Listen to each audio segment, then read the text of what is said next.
Ang mag-amang mangangaso na sina Aris at Mang Deo, isang araw ay natuklasan sa kagubatan. Kakaibang mga sapot ng gagambang batanlawang ang nakita nila. Noon lang sila nakakita ng ganong mga sapot. Kalaunay malalaman nilang may masamang epekto sa tao kapag nasalat ang ganong mga sapot.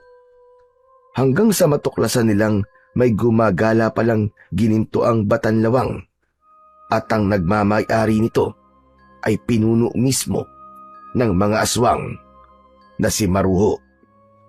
Mabilis na naging delikado ang sitwasyon ng baryo ni Aris simula nang matuklasan nila ang tungkol kay Maruho at sa ginintoang batanlawang.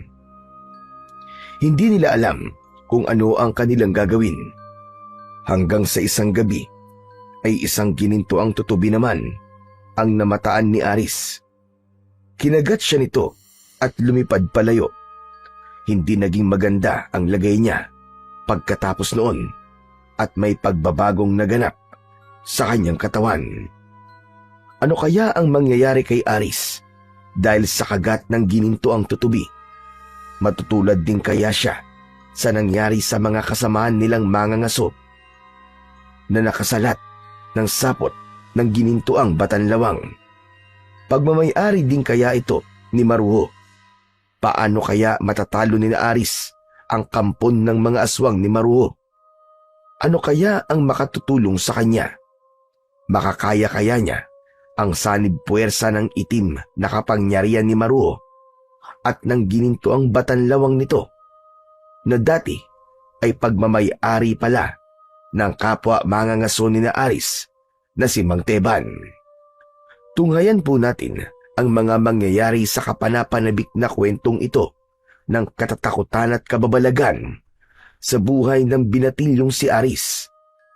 Ngunit bago po ang lahat mga idol, huwag po nating kalimutang mag-subscribe at i-hit ang notification bell sa aking YouTube channel na The Voice Addict at Apong Isaak para sa mas marami pang makapigil hiningang kwentong aswang at katatakutan mula sa mundo ng kapabalaghan.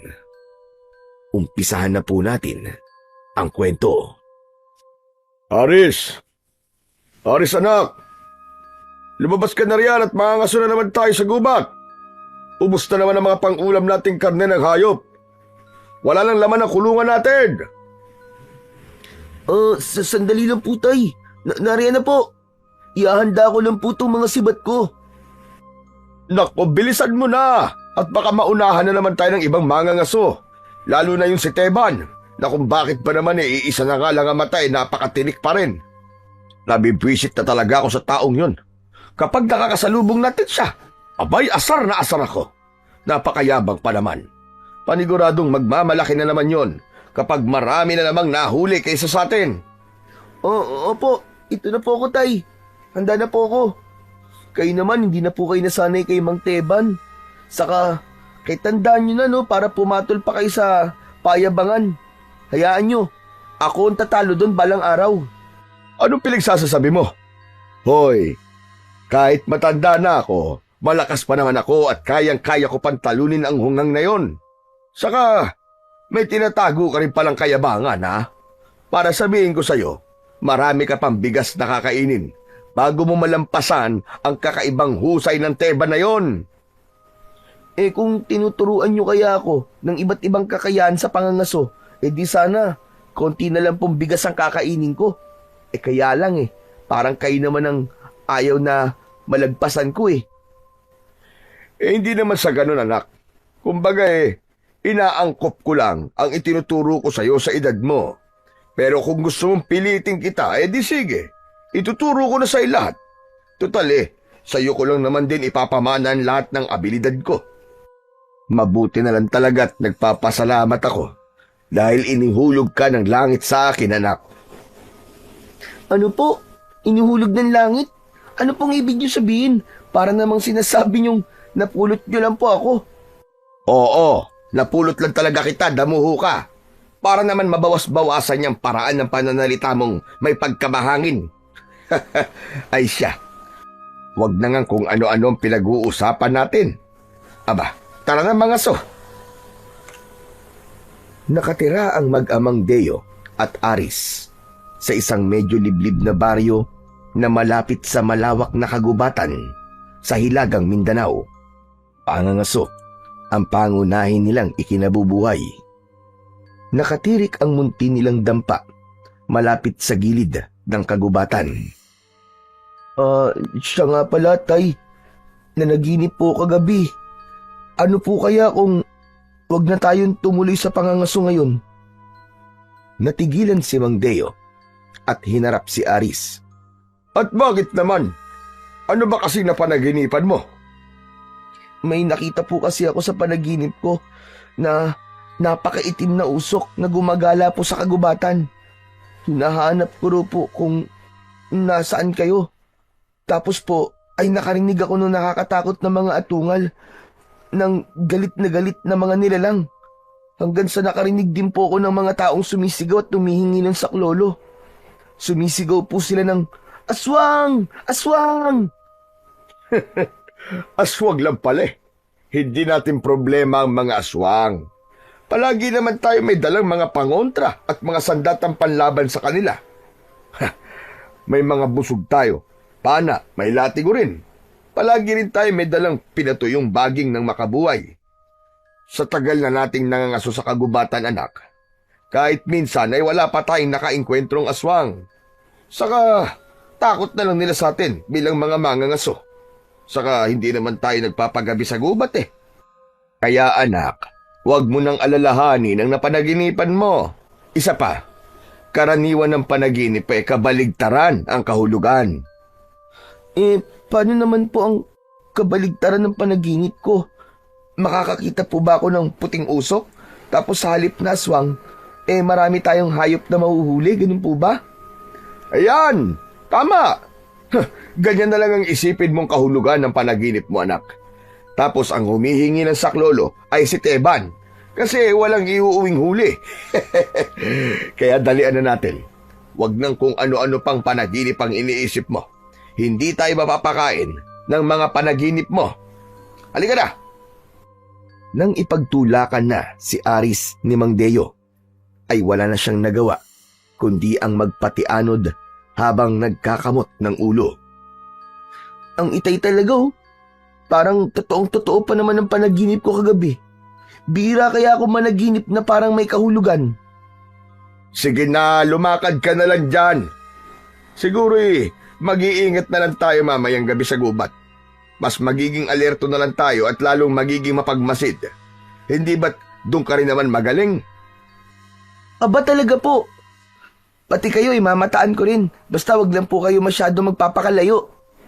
Lintik naman kasi panaginip mong yan eh. Mukhang hindi tuloy tayo makakakilos ng natural eh. Uli-uli nga eh. Huwag mong masyadong maraming kain mo sa gabi. Kaya nananaginip ka ng masama eh. Konti lang naman po ang kinain ko nung nakaraang gabi eh. Nagtataka nga po ako kung bakit nananaginip pa rin ako. Kaya sabi ko po, hindi ko dapat baliwalain yun. Kaya mag-iingat po talaga tayo sa gubat, Tay. Puwisit. Tara na nga at huwag ka na maingay. Yung mga gamit mo, kompleto ba?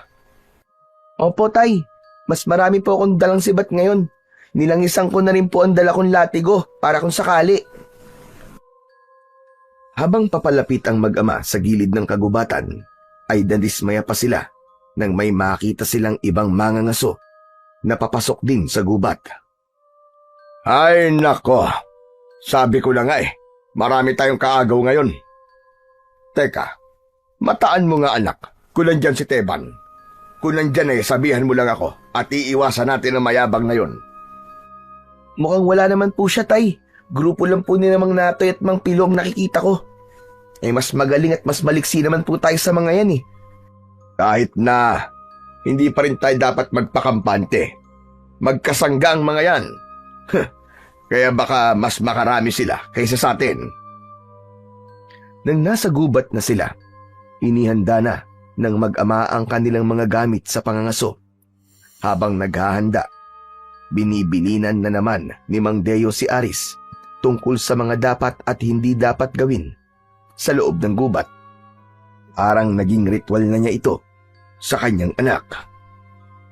Tandaan mo anak ha, kabisado mo naman ng iba't ibang huni ng mga hayop dito sa gubat. Huni ng makamandag na mga ahas at kung ano-ano pa. Yung mga senyales din, kung may mga engkantong nasa paligid, huwag mong kalilimutan. Wala tayong dapat madisgrasyang hindi nakikita. Kapag may makita kang punso, magtabi-tabi po ka. Alerto ka palagi sa paligid mo. Yung tinatapakan mo ay mataan mo. Bawat takbang ay dapat pinag-iisipan. Kung may kakaiba kang mapapansin, magsabi ka lang sa akin. Maliwanag? Opo, Tay. Kabisado ko na po lahat yan. Sa tagal na po natin kayong mga asong magkasama, ulti nga po amoy ng utot nyo ay alam ko mabaho-mabaho mamaya dahil sa inulam natin kanina. Si Raulo, iumpisa mo na namang magbiro.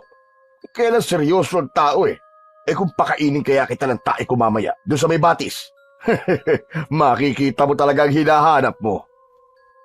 Natawa na lamang ng malakas si Aris sa buwelta ng kanyang itay. Kalaunan ay nagsimula na nga ang pangangaso ng mag-ama. Hanggang makapananghalian sila roon sa gubat. Doon na sila nagluto ng kanilang pagkain pagkat marami namang kahoy doon na panggatong. Nagbaon na lang sila ng kanin. Iniihaw nila ang isa sa mga nahuli nilang hayop. Pagsapit naman ng kinahaponan, ay mag-aaya na sanang maagang umuwi si Mang Deo nang may kakaibang napansin si Aris sa kanyang paligid. Nilapitan niya ang isang mababang halaman at mabusising pinagmasdan ang sariwa pang sapot ng gagamba sa mga sanga at dahon nito. Teka, Tay. Sapot po to ng anong gagamba? Mukhang sariwa pa. Saka parang napakaaga pa po para maglabas ng sapot ang mga gagamba. Tignan nyo, Tay, oh. Ang baho rin po pala ng amoy ng sapot na to. Hindi ko maintindihan kung amoy bulok na laway o bulok na tae o panis na suka. May ganito po ba talagang sapot ng gagamba, Tay? Mukha rin po siyang napakalagkit at nakakadiri ang kulay. Patingin nga ako. Tumabi ka muna anak at hahawakan ko. Ngunit mabilis na pinigilan ni Aris si Mang Deo sa tangka nitong pagsalat sa kakatuwang sapot na yon ng gagamba. Hinila pa niya ang kamay nito. Naku, Tay, huwag niyo po salatin. Nakalimutan niyo na po ba ang ilang sapot ng gagamba ay pwedeng makalason o kaya may kamandag? Lalo na po ito, nakakaiba at ngayon pa lang natin nakita. Oo nga pala. Pasensya na anak, nakalimutan ko. Pero mukha naman itong sapot lang ng gagambang batanlawang. Ano, Tay, batanlawang? Pero hindi naman po ganito ang itsura at amoy ng sapot ng batanlawang eh. Saka parang napakalaki naman po nito sa normal na batanlawang. Hindi po kaya... Natigilan si Aris nang mapalingon siya sa isang banda. May nakita ulit siyang ganun ding sapot sa di kalayuan. Aba, sa banda dun din po pala ay may ganito rin pong sapot, Tay. Ayun oh, tignan nyo. Ay putek, tignan mo anak. Sa banda roon din ay meron. Isa, dalawa. Buwisit na yan. Bakit biglang ang dami? Kanina'y wala pa naman ang mga yan ah. Nang igala ni Aris ang kanyang paningin, ay totoo ngang kay rami na palang sapot ng batanlawang sa paligid. Dahil dito, biglang binundol ng kaba ang kanyang dibdib. Habang nahihiwaga ang napapasalubong ng tingin kay Mang Deo. Naku, Tay, parang iba ang pakiramdam ko rito. Ngayon lang po tayo nakakita ng ganito sa gubat. Ano po kayang ibig sabihin nito? Ito na po kaya ang ipinahihiwatig ng panaginip ko? Hindi naman siguro anak. Nasa naman ang itim na usok dyan sa mga sapot na yan? Wala naman, di ba? Baka sadyang dumami lang ang mga gagambang batanlawang sa gubat. Kaya ganyan. Nakalimutan niyo po agad, Tay. Kayo rin po ang may sabi kanina, nakabaligtaran ang kahulugan ng mga panaginip. Yung itim na usok po ay baka naging puti. At ito na nga po yun. Sapot po ng batanlawang. Tapos sa halip na ako, Ang hahanapin mong nawawala ay ikaw pa ito mawawala, ganun ba? Talagang siraulo kang bata ka. Tinatakot lang natin ang mga sarili natin eh. Kapag ikaw ang nawala, hindi kita hahanapin. Ang sama niyo naman po, Tay. Hindi niyo talaga ako hahanapin. Eh paano pinag-aalala mo ako sa mga sinasabi mo eh. Ayokong isipin ang ayaw na ayaw kong mangyari sa kahit na sino sa ating dalawa. Ay nako, ang mabuti pa tara nang umuwi. Dalian na lang natin bago pa tayo abutan ng takip silim. Mahirap na kapag nagdapit hapon tapos narito pa rin tayo. Baka iligaw tayo ng masasamang mga elemento o engkanto sa paligid. Itong mga sapot na to, baka nga kagagawan na ito ng mga elemento eh. Paano po pala kung kagagawan ng aswang, Tay? Hindi. Yung kabaligtaran ng aswang ang isipin mo. Kung diwata siguro o mabuting engkantado, ay mas mabuti pa. Kaya lang parang hindi ako naniniwala sa engkanto o diwata. Lalo naman pong hindi ako naniniwalang kagagawan to ng engkanto o kaya inang diwata. Malabo pong magpalabas ng kahit na anong mabawang isang diwata, Tay. Sa pagkakaalam ko malilinis at mababango ang mga diwata. Ay naku, tumigil ka na nga muna, Aris. Ang mahalaga muna ngayon ay makalabas na tayo habang maaga pa dito sa gubat na to. Tutale, sapat na itong mga nahuli natin para sa 1 linggo. Aalagaan at sisikapin na lang natin paramihin ng iba rito para hindi na tayo mangaso. Sige na nga po. Basta iwasan po ninyong masaling ang mga sapot na madaraanan natin. Iba po talaga ang kutob ko sa mga yan, Tay. Ngunit hindi pa man nakakalayo ang mag-ama. Walang ano-ano, nakarinig sila ng kaluskos sa kanilang paligid. Nagkatitigang napahinto sila, saglit, at nakiramdam. Naririnig mo ba naririnig ko, anak? Ihanda mo ang sibat mo at baka may mahuhuli pa ulit tayo. Makaraan ay nakarinig naman sila ng iniipit na ungol na parang may iniinda na kung ano. Teka, Tay. Mukhang hindi naman po hayop yun. Ungol po yata ng tao. Alerto nilang hinanap ang pinaggagalingan ng ungol. Maingat nilang hinawi ang matataas na mga damo, mga halaman at ilang lalambi-lambiting mga baging mula sa mga puno. Nang mahanap nila ito, ay pareho silang nagulat. Lumarawan ang pagtataka at pag-aalala sa kanilang mga muka. Ang nakita nila ay isa sa mga kasamahan ni Mang Pilo. Sapu-sapu nito ang dibdib na bahagyang nababalot ng malagkit na sapot na tulad ng nakita nila kanina. Sinubukan nila itong kausapin at tanungin kung anong nangyari, ngunit tila wala na sa sarili ang lalaki hanggang sa unti-unti na itong nawalan ng malay. Kinapa ni Aris ang pulso nito. Buhay pa naman siya, Tay. Ano po kayang nangyari? Bakit po kaya may sapot ng batanlawang ang dibdib niya? Parang napapano na siya, Tay. Kailangan may gawin tayo. Bigyan muna natin siya ng paunang lunas, anak. Ako na munang bahala. Ikaw naman ay hanapin mo at tawagin sila Pilo. Sabihan mo sila tungkol dito sa kasamahan nila. Bilisan mo. Sige po. Pero Tay, wag na wag niyo pong sasalatin yung sapot na nasa dibdib niya. Baka po dahil yan, kaya po siya nagkakaganyan. Ngunit nang kikilos pa lang sana si Aris, pagbaling niya sa isang banda, ay siya namang narinig nilang may nagtatawag. Sinamang Pilo mismo, tinatawag nito ang pangalan ng kanilang kasama. Sinagot ito ni Aris. Dito po, Mang Pilo! Dito po! Narito po ang kasama nyo! Hindi po maganda ang kanyang lagay!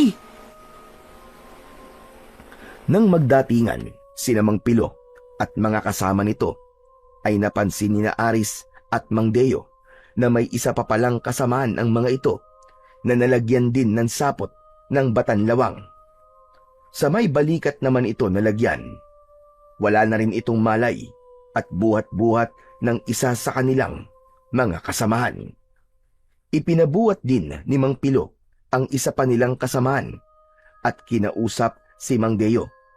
Sinabihan silang mag-ingat sa gubat sapagkat may namataan daw silang gumagalang isang kakaibang kulay gintong batanlawang. Ano po? Kulay gintong batanlawang? Meron po ba nun? Sinabi ni Mang Pilo na yun daw talaga ang nakita nila. Ayon pa rito, ay hindi raw ito basta-bastang batanlawang. Matulin daw itong kumilos at ang sapot daw nito ay hindi sa puwit inilalabas, kundi papitik-pitik na idinudura mula sa bibig. Sinubukan daw nila itong tirahin, ngunit sobra raw bilis kumilos. Sinabihan din silang wag na wag sasalatin ang sapot ng ginintuang batanlawang. Matutulad daw sila sa sinapit ng isa nilang kasama na nakasaling ng sapot. Nahilo raw ito, nawalan ng malay at biglang nilabasan ng malagkit at mabahong sapot sa balikat nito.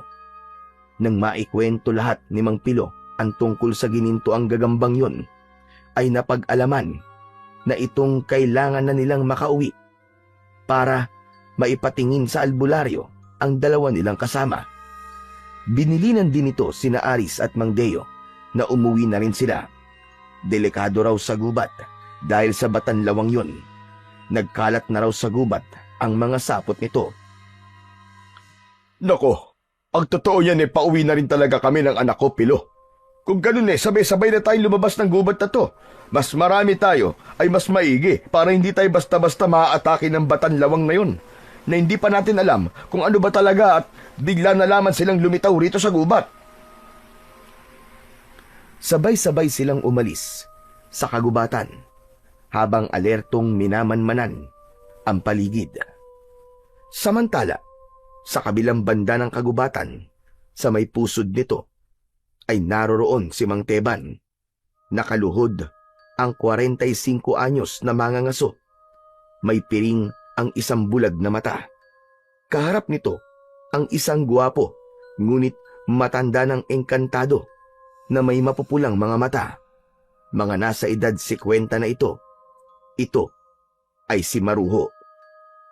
Aha! At heto na ang ginintuang batanlawang. May nasaputan kaya itong tao? Pwes, mamayang gabi pa lang natin malalaman kung naging epektibo ang ginawa ko sa Mutsamo, Teban. At tulad ng napagkasunduan natin, simula ngayon ay ako na ang nagmamayari sa kanya. Ngunit, paano po ang pangako niyo sa akin bilang kapalit ng gagamba ko? Huwag kang mag-alala, Teban. Tutuparin ko ang pangako ko sa iyo bilang kapalit nitong mutyang gagamba mo na nilagyan ko na ng kapangyarihang itim ko. Makakasiguro kang hindi ka kakantiin ng mga kalahi ko at ang kahit sino sa buong angkan mo. Pero sa oras na hindi gumana ang ginawa ko sa batanlawang na ito, mawawala ng bisa ang pangako ko.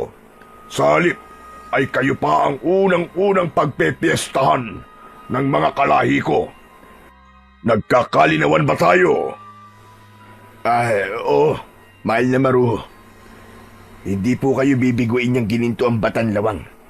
Ilang beses ko na pong naipaamoy at naipaligo sa kanya ang inyong laway, tulad ng iniutos niyo sa akin.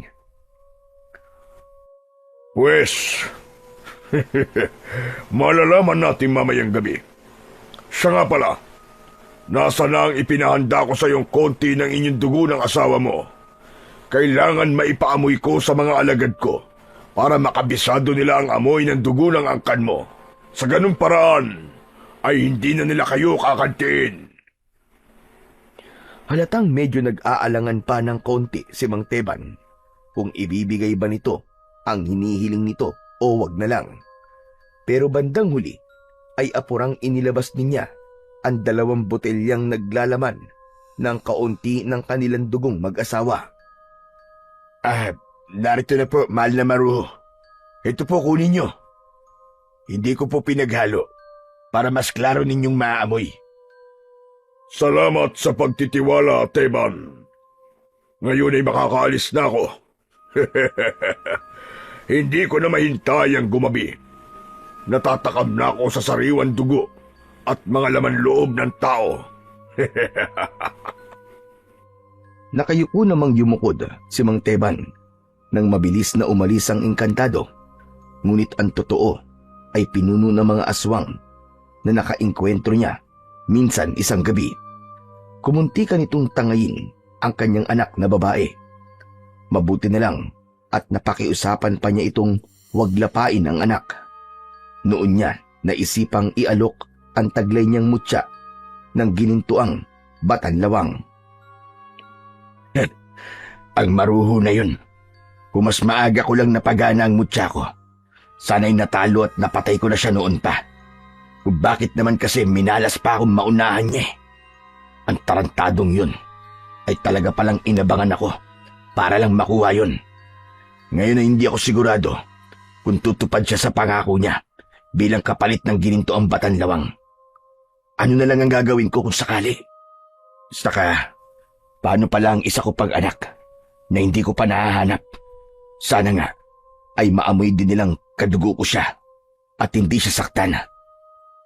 Nang pagkakataong yun, ay hindi napansin ni Mang Teban ang isang ginintoang tutubi na aali-aligid.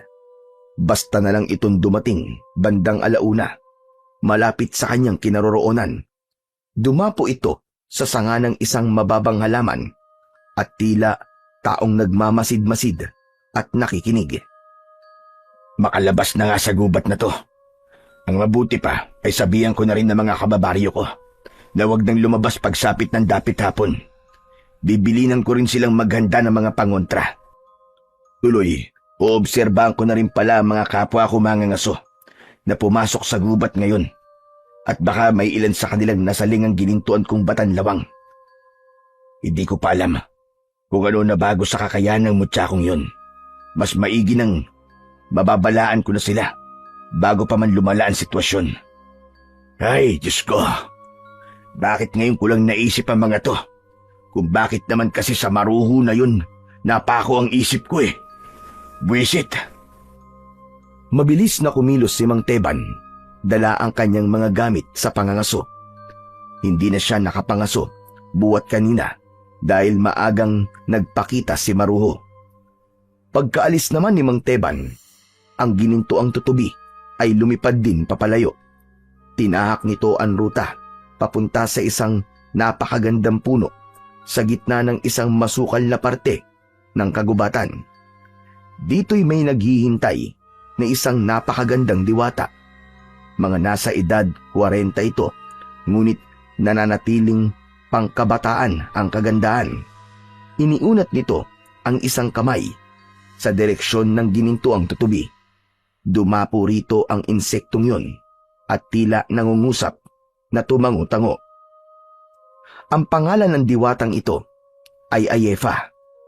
Siya ang may alaga ng mga ginintoang mga insekto sa kagubatan, kabilang na ang ginintoang batanlawang na palihim nitong ipinagkaloob kay Mang Teban.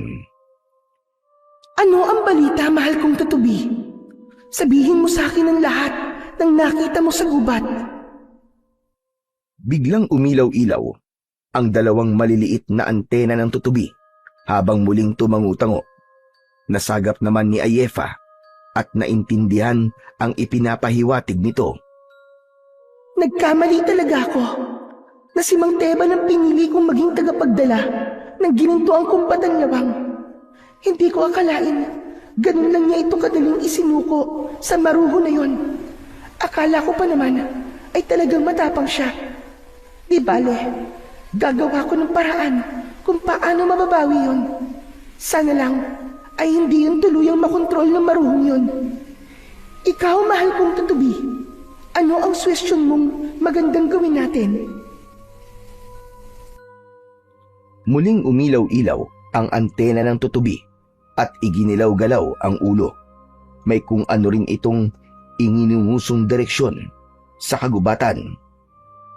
Sigurado ka? Nakitaan mo siya ng magandang katangian? Sige, papayag akong obserbahan mo siya. Kapag nasiguro mo nang siya na ang hinahanap natin, kagatin mo kagad siya nang makaragahan siya ng taglay mong kapangyarihan. Habang maaga, ay kailangan may maihanda tayo laban sa maruho na yon. Lalo na ngayong nakuha niya ang ginintoang batanlawang. Sigurado akong lalong gaganahan yung magasik ng lagim sa mga baryo sa paligid. Muling lumipad papalayo ang gininto ang tutubi. Sinundan nitong muli ang mag-amang Mang Deo at Aris na nooy nakalabas na ng gubat. Eksaktong papalubog na noon ang araw.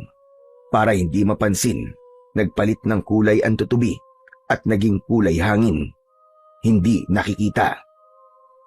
Dalian nating umuwi ng bahay, anak. Pagkalapag natin itong mga huli natin, ay ikaw nang bahalang magkulong nito sa kulungan, ha? Kailangan puntahan ko rin si Napilo. Tutulungan ko silang dali ng dalawa nilang kasama kay Kaberta na albularya. Kailangan malaman ko kung ano talaga nangyari sa kanila. Itatanong ko rin tuloy kay Kaberta kung ano nasa likod ng gininto ang Batanlawang na nakita ni Napilo. Sige po, Tay. Kayo po ang bahala. Basta mag-iingat po kayo. Saka yung kabilin-bilinan ko po sa inyo. Wag niyo pong sasalatin ng sapot sa dalawang kasamahan ni Mang Pilo. Oo, anak, huwag ka mag-alala. Ikaw na rin pala ang bahalang magluto ng panghapunan natin, ha? Sandali lang naman siguro ang pupuntahan ko. Saka, pagkaalis ko, huwag mo rin kalimutang magsabit ng mga pangontra sa bahay natin. Huwag na huwag ka ring lalabas, lalo't napakalapit ng bahay natin sa gubat. Naku, Tay, malaki na po kaya ako. Kayang-kaya ko na po ang sarili ko. Saka, hindi po ako natatakot sa kahit na anong kampo ng dilim. Wala lang sa akin kung sakali mang pumunta sa bahay ang sinasabi ni Mang Pilo na gininto ang Batanlawang. Kung gusto nyo, hulihin ko pa yun para maisangla natin Ang yabang mo talaga. Kung natatandaan mo sinabi ni Pilo, hindi raw yung basta-basta Batanlawang. Baka alagayin ng engkanto, kaya mabilis kumilos. Kaya pagkaalis ko, isara mong maigi ang pinto at mga bintana natin, ha? Sige na nga po. Dalian na nga po natin. Kanina pa ako nangangawit sa buwat-buwat kong mga to Kayo talaga, Tay, kahit kailan napakaseryoso nyo talaga. Di nyo man lang masakyan ang mga pagbibiro ko. Sira ulo ka pala eh. Kung magbiro ka kasi, kung kailan naman napakaseryoso ng sitwasyon. Kung ibinabagay mo sana, di madali lang kitang sasakyan. O siya, dalian na natin. Pagka-uwi nga nila at matapos mailapag ang mga daladala, nagmamadali na kagad umalis si Mang Deo. Daladala pa nito ang ibang gamit sa pangangaso na magagamit nitong pangdepensa sa sarili kung sakaling may makakasalubong siyang elemento sa daan. O sige na, Aris, alis na ako. Ikaw na munang bahala rito, ha? Sige po, Tay, umalis na po kayo. At wag na po kayong babalik dito kahit kailan. Si Raulo, pagbalik ko'y malilintikan ka talaga sa akin, bata ka. Nang makaalis na ng tuluyan si Mang Deo, ay pasipul-sipul pang isa-isang ikinulong ni Aris ang ilan pang mga hayop na nahuli nila na hindi naikulong ng kanyang tatay. Sunod ay inayos niya ang kanilang mga gamit sa pangangaso. Nang isara na niya ang pinto at kanilang mga bintana, ay parang may kakaiba siyang nararamdaman sa paligid. Luminga-linga siya na napapakunot ang noo. Teka, bakit parang pakiramdam ko may nakatingin sa akin? Mag-isa ko lang ba talaga rito? Parang may nagmamasid sa akin Naiwan kaya ang kaluluwa ni tatay? Para makasiguro, ay isa-isang sinuyod ni Aris ang bawat sulok ng kanilang bahay. Ha? Mag-isa lang naman ako dito. Ano kaya ang meron at may kakaiba ako nararamdaman? Ay, hindi pa pala ako nakakapagsabit ng mga pangontra, kaya siguro may nakapasok ditong parang mabigat sa hangin. Ngunit matapos makapagsabit ni Aris ng mga pangontra, ay hindi pa rin nawawala ang kakaiba niyang nararamdaman. Wala, bakit parang may kasama pa rin ako rito sa bahay? Ba't ganun? Teka, pag-iisipan ko maigi to. Dahil kaya sa panaginip ko? Baka may nakatakdang mangyari sa akin ngayong gabi. Pues, nakahanda naman ako. Hindi ako dapat makaramdam ng takot para makapag-isip ako ng malinaw at para manatili akong alerto. May pangako ako sa sarili na kapag napaharap ako sa kahit na anong panganib o alanganin, ay gagawin ko ang lahat para sa huli ay ako ang laging magtagumpay. Sukat ng mga sinabing yun ni Aris, walang ano-ano, ay lumantad na ang gininto ang tutubi na kanina papalipad-lipad sa may ulunan niya. Nang wala ng patumpik-tumpik pa, ay mabilis itong dumapo sa itaas na bahagi ng kanyang tenga at kinagat ito. Bago pa makapag-react si Aris, ay mabilis itong lumipad papalayo. Sumuot ito sa nakita nitong maliit na butas sa gilid ng nakasarang bintana. Aray ko! Aray, ang sakit! Anong insekto ba yun? Teka, tutubi ba yun? Bakit kulay ginto? Gininto ang tutubi? Meron ba nun? Sandali, kailangan kong mahuli yun. Samantala, sa kabilang dako, sa kinaroroonan naman ni Mang Deo, naidala na nila ang dalawang kasamahan ni Mang Pilo sa bahay ni Kaberta. Matapos ang mga itong masuri ng albularya, ay sinabihan silang ang batanlawang daw na naglagay ng sapot sa dalawa ay isa raw mutya na nahaluan ng kamandag ng aswang. Isa raw yung mapanganib na sanib puwersa ng isang mutya at kapangyarihan ng isang malakas na aswang. Ngunit hindi pa raw matukoy ni Kaberta kung ano ang magiging epekto ng sapot ng batanlawang sa dalawang kasamaan ni Mang Pilo. Kailangan pa raw nilang obserbahan. Kailangan din doon nilang bantayang maigi ang mga ito, lalo't wala na raw sa sariling katinuan ang mga ito. Walang ano-ano, katatapos palang magpaliwanag ni Kaberta, ay bigla-bigla na lang nagsipagbangon ng dalawang nakaratay sa higaan. Nakapikit pa ang mga itong nagsimulang maglakad. Tinangkang pigilan ang mga ito ni na Mang Deo at Mang Pilo, pero katakatakang kakaiba ang lakas ng mga ito. Nagtulong-tulong pa man din sila ng iba pa nilang kasama sa bahay ni Kaberta, pero sadyang napakalakas ng mga ito. Hanggang sa wala na silang nagawa nang lumabas ang mga ito sa kadiliman. Sinundan pa nila ang mga ito para obserbahan sana, pero gano'n na lang ang pagkagulat nila nang biglang dagitin ang mga ito ng sumulpot na mga aswang. Wala silang kamalay-malay na sadya palang nag-aabang na ang mga ito sa kadiliman nang kasisimula pa lamang na gabi. Naku po, Diyos ko! May mga aswang! May mga aswang! Magsipagtago tayo! Natatarantang nagkanya-kanya ng takbo ang mga kasamahan ni Mang Deo para magtago. Kanya-kanyang handa rin sila ng kahit na anong makikitang pandepensa sa sarili. Yung iba ay may dala pa ring mga sibat, samantalang ang ibang nakalimutang magdala ay namulot na lamang ng pamalong sanga o kaya ay malalaking bato.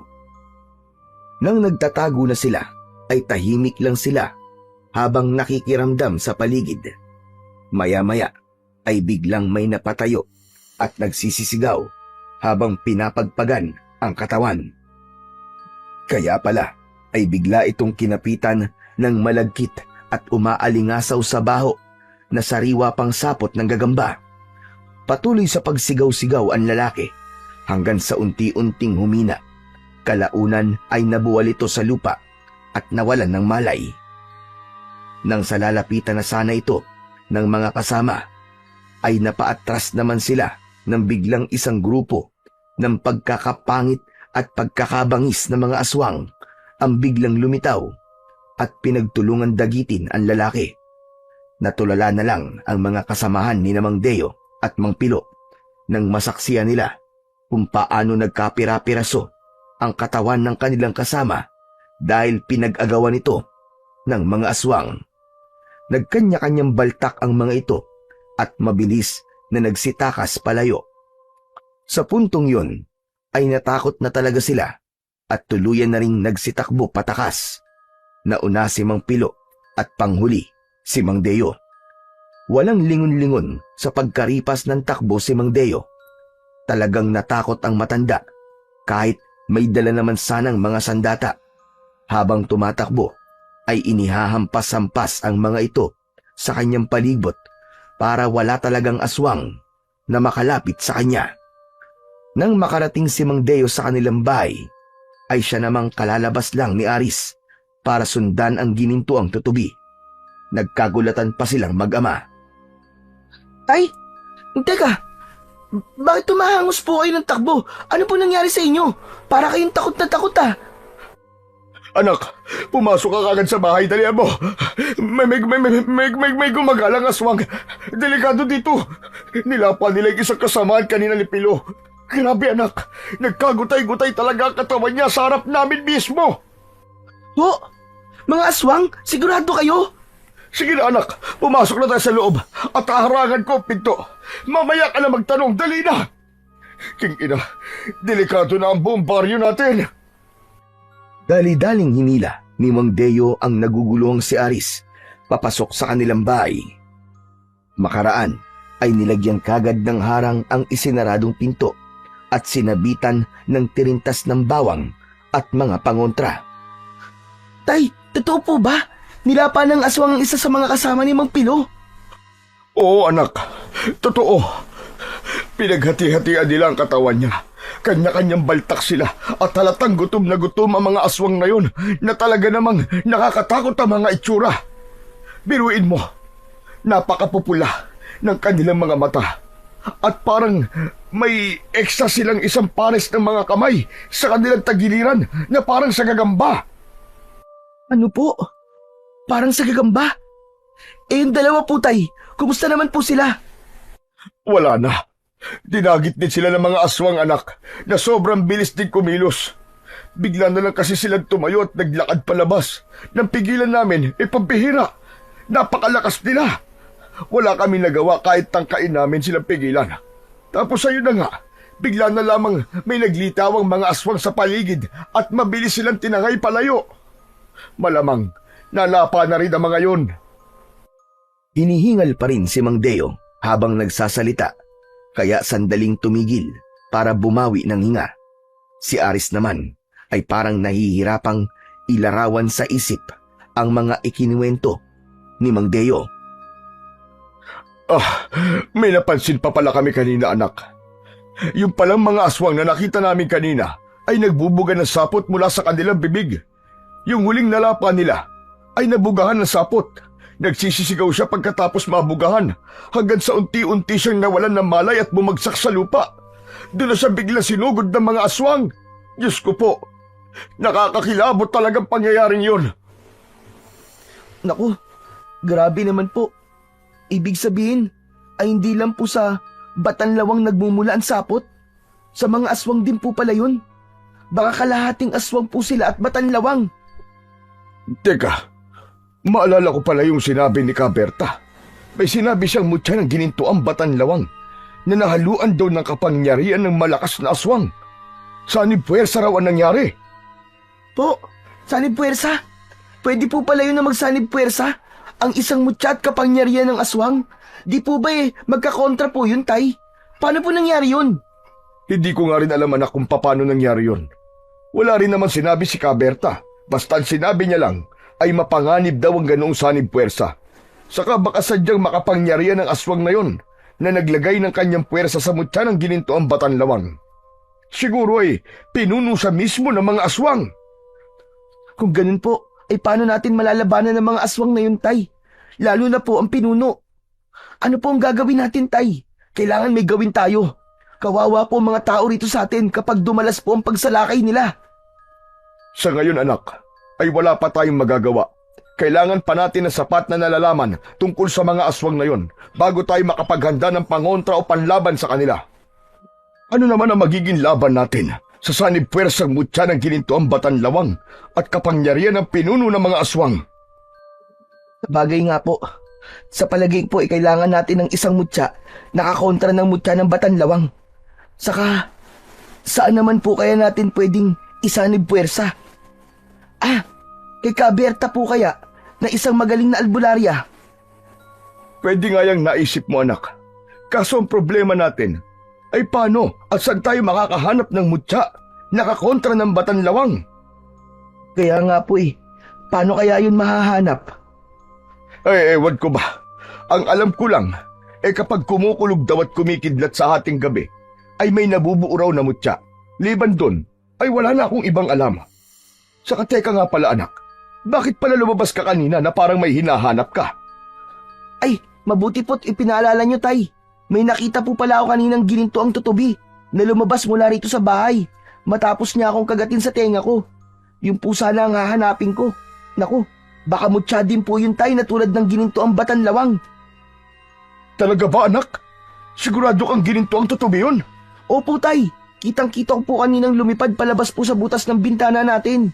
Bago ko po yun nakita, una muna may kakaiba akong naramdaman kaninang mag-isa ako rito. Yun po bang parang may nagmamasid sa akin? Tapos yun na po, bigla ko na lang po yun nakita. Biglang nangunot ang noo ni Mang Deo at lumarawan ang pag-aalala sa kanyang muka. Tila galit na nilapitan niya si Aris.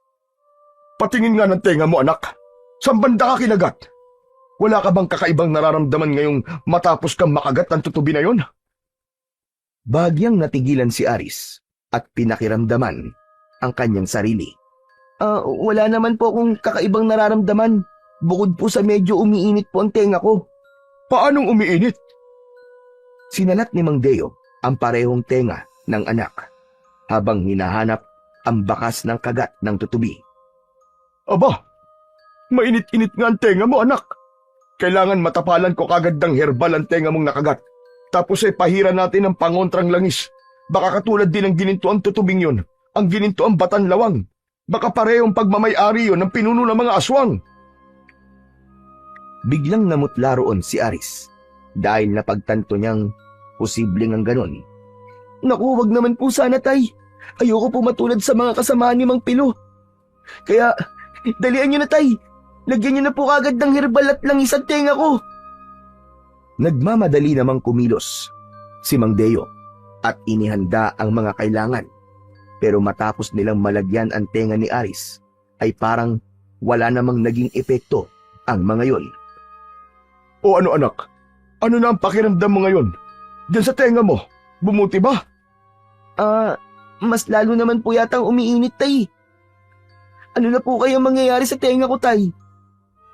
Habang nagsasalita pa si Aris, ay may bago na naman siyang nararamdaman sa sarili.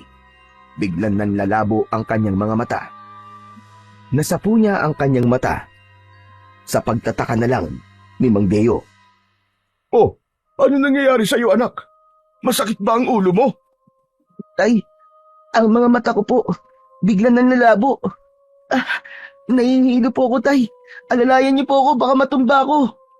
Sige, kumapit ka maigi sa akin anak at dadaling kita sa kwarto. Mabuti pa'y mahiga ka muna at magpahinga. Hindi ko alam kung dahil ba sa pagod mo yan o sa pangangaso natin kanina o baka dahil sa kagat ng tutubi. Putik o, paano ba gagawin ko sa iyo? Hindi naman ako pwedeng lumabas para tawagin si Kaberta at may mga aswang sa labas. Tay, mawawala rin po siguro kagad to. Baka dahil nga lang po siguro to sa pagod ko. Saka malabo po yatang may sa aswang ang tutubing yun, tay. Sa dami ng mga isinabit ko rito sa bahay ng mga pangontra, di sana po ay hindi nakapasok dito yun.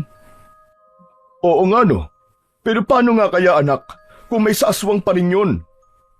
Sa puntong yun ay nagalit si Aris. Sinamaan niya ng tingin ang kanyang ama. Ano ba kay, tay? Hindi pwedeng may sa aswang ang tutubing yun. Hindi pwedeng may mangyaring masama sa akin. Hindi ako makakapayag. O di sige anak, isipin mo na lang na wala akong sinabi sa'yo. Ako lang naman nag-aalala sa'yo. O siya, ipahinga mo na lang yan at ako na lang ang maghahanda ng panghapunan natin. Basta kung may kakaiba ka na namang nararamdaman, ay tawagin mo lang ako ha. Sandali lang at kukuha pala ako ng langis ng nyug. Pahiran mo na lang muna ang katawan mo anak. Lagyan mo na rin ang mga talukap ng mga mata mo. Hanggang sa matapos maghapunan ang mag-ama, ay hindi pa rin nawawala ang nararamdamang panlalabo ng mga mata at pagkaramdam ng pagkahilo ni Aris. Kaya naman ay ipinasya niyang maaga na lang matulog.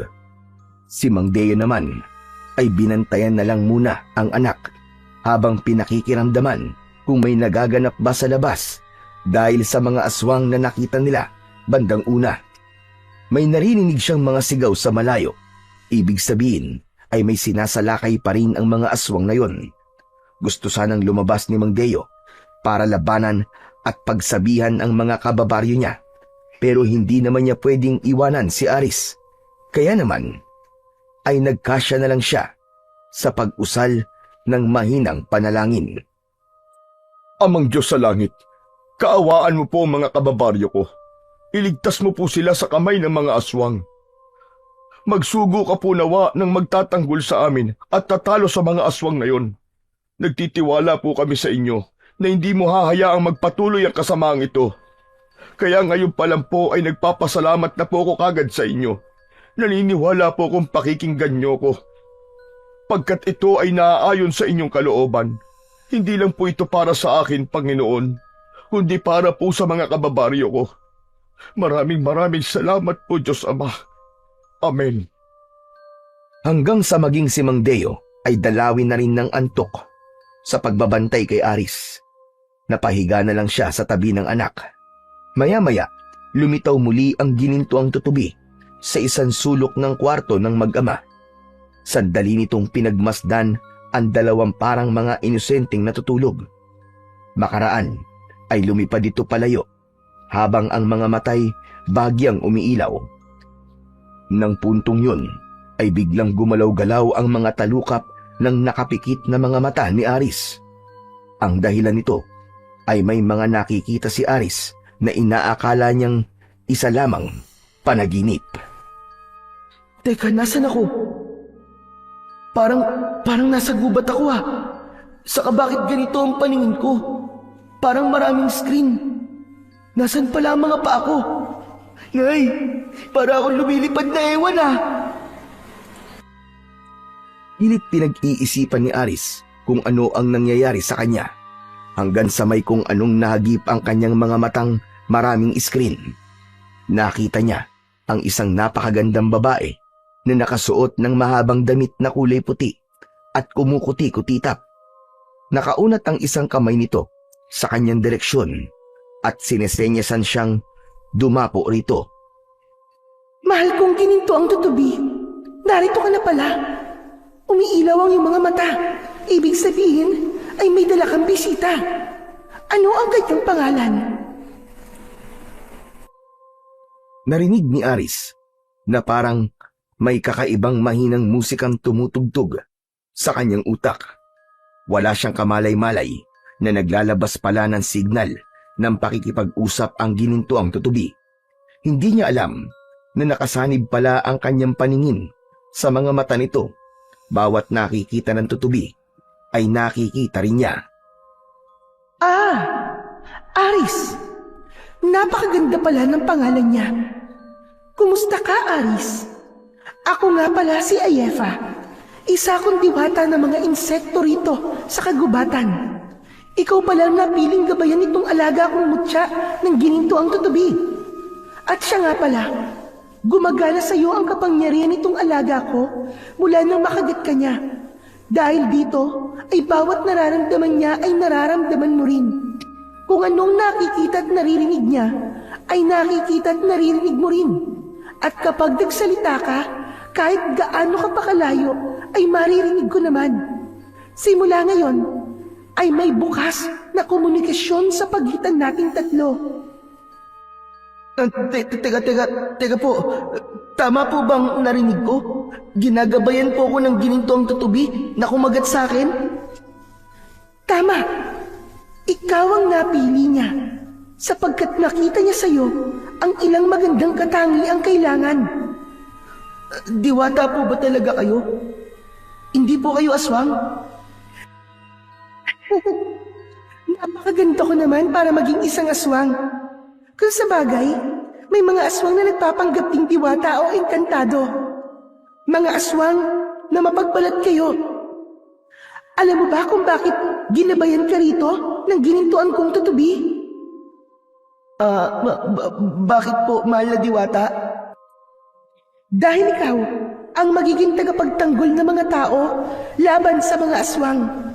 Kung hindi mo alam, ay napasakamay ng pinuno ng mga aswang ang isa ko pang mutya. Ang mutya ng ginintuang Banantawang na lihim kong ipinagkaloob sa isa sa mga katulad mong mangangaso.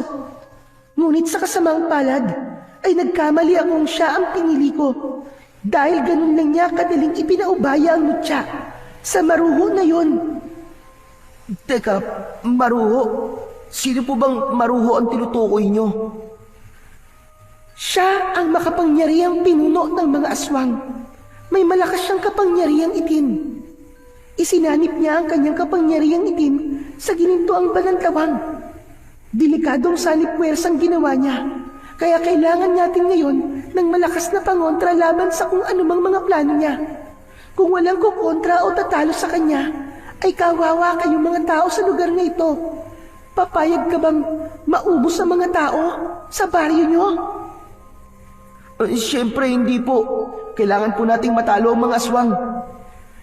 Kaya nandito ka ngayon dahil nalaman din ng tutubi ko na hindi ka papayag na manaigang kasamaan. Habang maaga ay ihahanda kita laban sa kampon ni Maruho. Aris, sa tingin ko ay ikaw ang nakatakdang tatalo sa kanya. Paano naman po niyo ko ihanda? Saka gusto ko po sanang malaman ng maraming bagay tungkol sa mga aswang. Lalo na po ang sinasabi niyong pinuno ng mga aswang na si Maruho. Sa ganun pong paraan ay makakabuo po tayo ng paraan para matalo siya. Natuwa ang Diwata sa sinabi ni Aris. Kapag natutuwa ito, ay sumasaboy sa paligid nito ang mga kumukuti-kutitap na nakapalibot sa buong katawan nito. Gusto ko ang paraan ng pag-iisip mo, Aris. Huwag kang mag-alala.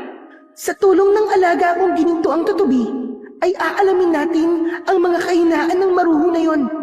Pati ang ginintuan kong banantawang ay hahanapin nyo rin at babawiin. Magsisimula tayo sa gabing ito. Siya nga po pala. Dapat din po ba may kasanib puwersa ang gabay kong gininto ang tutubi?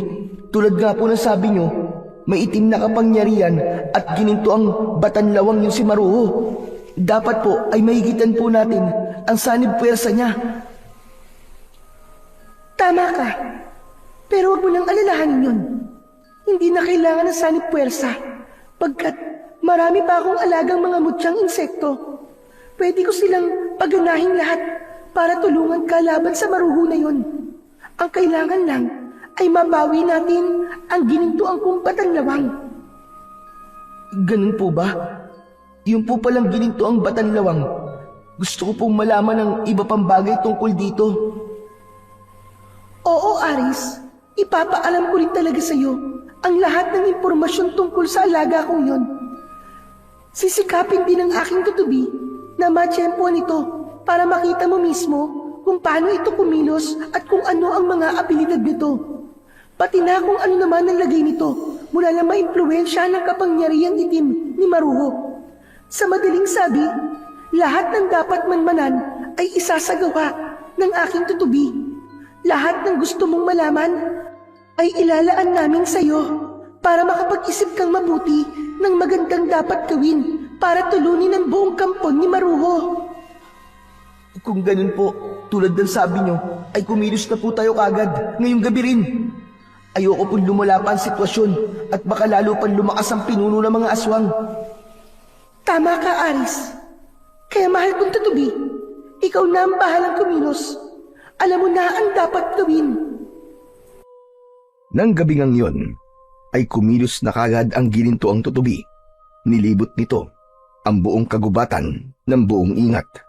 Madilim-dilim sa kagubatan. Ang tanging tanglaw ay ang nakakapasok na liwanag ng kabilugan ng buwan sa kalangitan. Hanggang sa mamataan nito ang ginintuang batanlawang na nooy naglalagay ng mga sapot kung saan-saan sa mga bandang tagun lugar para magsilbing patibong o bitag. Siyempre ay nakikita rin yun ni Aris. Mag-iingat ka, gabay kong tutubi. Baka ikaw mismo mahulog sa mga sapot na patibong ng batanlawang yun. Mataan mong maigi ang palibot mo. Ngunit kasasabi pa lamang yun ni Aris ay bigla na lang nasalabid ang isang pakpak ng ginintuan tutubi sa kung anong bagay na nakaharang sa pagitan ng dalawang dahon ng puno sa banda mismo ng pinagtataguan nito. Pagbaling nito ng tingin ay manipis na sapot pala yun, ngunit mabuti na lamang at sapot lang yun ng ordinaryong gagamba. Isang kampay lang ng makapangyarihan nitong pakpak ay nalusaw agad ang sapot na yun na kumapit dito. Ngunit ang naging aksyon na yun ng ginintuang tutubi ay natunugan ng ginintuang batanlawang. Dahil dito ay mabilis nitong iginala ang paningin. Magtatago pa lang sana ulit ang tutubi, ngunit namataan na ito ng batanlawang. Dahil dito ay napakabilis nitong sumugod sa direksyon ng tutubi at sunod-sunod na nagbuga ng malagkit at mabahong sapot mula sa bibig nito, sa halip na mula sa puwet. Ngunit kung gaano kabilis nito'y ganun din naman kabilis nakakaiwas ang ginintuang tutubi, hanggang sa mapagod ang batanlawang. Ang sumunod nitong ginawa ay mabilis itong tumakas. Sundan mo siya, gabay ko! Dali! Kailangan malaman natin kung saan siya papunta! Sumagot ang tutubi sa pamamagitan ng pagpapalabas ng parang musikang tunog na ewan ni Aris. Kung bakit naiintindihan niya kung ano ang kahulugan. Ayon dito ay babalik daw ang batanlawang sa bagong nagmamay-ari rito. Walang iba kundi ang pinuno ng mga aswang na si Maruho. Mas mabuti kung ganun. Kailangan din nating manmanan ang Maruho na yun. Mag-iingat ka lang, dahil hindi basta-basta ang makakaharap mo. Binalaan naman ng tutubi si Aris na kapag nasundan na nila si Maruho ay wag na wag daw muna siyang makikipag-usap dito. Matutunugan daw kasi ni Maruho ang presensya nito dahil sa kakaibang talas ng pandama nito. At sinundan na nga ng tutubi ang batanlawang na kung saan-saan sumusuot sa masukal na kagubatan. Kung gaano ito katinik sa pagtatago ay ganun din naman katinik ang tutubi sa paghahanap dito, hanggang sa makarating ang ginintuang batanlawang sa isang parte ng gubat kung saan may isang lalaking nakatalikod at nakaposisyong parang nagsasagawa ng orasyon. Napakunot ang noo ni Aris habang pinagmamasdan ang bulto ng lalaking yon, pagkat parang pamilyar sa kanya. Mabilis na gumapang dito ang ginintuang batanlawang. Umakyat at tila bumulong sa tenga nito. Walang ano-ano ay natigilan sa ginagawa nito ang lalaking yon at dahan-dahang lumingon at tila may hinahanap sa paligid. Sa pagkagulat ni Aris ay nalimutan niya ang paalala sa kanya kanina ng kanyang gabay na tutubi. Napabulala siya. Ha? Si Mang Teban! Si Mang Teban, si Maruho! Dahil sa pagbulalas na yun ni Aris, ay natuntun tuloy ni Mang Teban ang kinaroroonan ng tutubi. Mabilis na may isinenyas ang isang kamay ni Mang Teban sa ere. Ngunit bago pa man gumana ang kung anumang pinapagana nito, ay mabilis na ring lumipad palayo ang ginintuang tutubi. Habang tumatakas na lumilipad, ay sinisisi nito si Aris kung bakit bigla raw siyang bumulalas. Naku, pasensya ka na, gabay ko ha. Nawala sa isip ko dahil sa pagkakagulat ko nang makita ko si Mang Teban eh. Si Mang Teban pala si Maruho. Kaya pala wala siya kaninang nangangaso kami rito sa gubat. Ayon sa tutubi, ay kilala raw pala niya si Maruho. Hindi raw nito alam na si Maruho at si Mang Teban pala ay iisa. Noon lang din daw nito nalaman. Lagot sa akin ng Mang Teban na yun.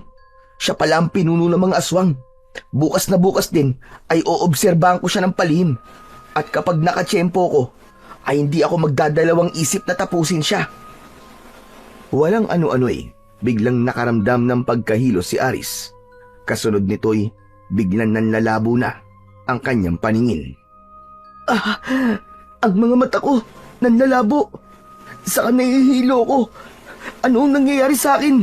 Gabay kong tutubi. Nang sandaling yung pala, ay ginigising na ni Mang Deo ang natutulog pang katawan ni Aris. Aris! Aris, anak, gumising ka! May mga aswang na nagtatangkang pasukin tayo. Kailangan may gawin tayo laban sa kanila. Nang maalimpungatan, ay mabilis na bumangon si Aris. Iginala niya ang paningin nang makarinig ng sunod-sunod na galit at halatang nanggigigil na mga singasing ng mga aswang sa paligid ng kanilang bahay. Nakita rin niya na sinisimulan ng sirain ng mga ito ang kanilang dingding na nasasabitan ng mga pangontrang napansin niyang nagsisiusok at parang unti-unting natutunaw. Napansin din yon ni Mang Deo. Diyos ko po, tignan mo mga pangontra natin, anak. Nalulusaw.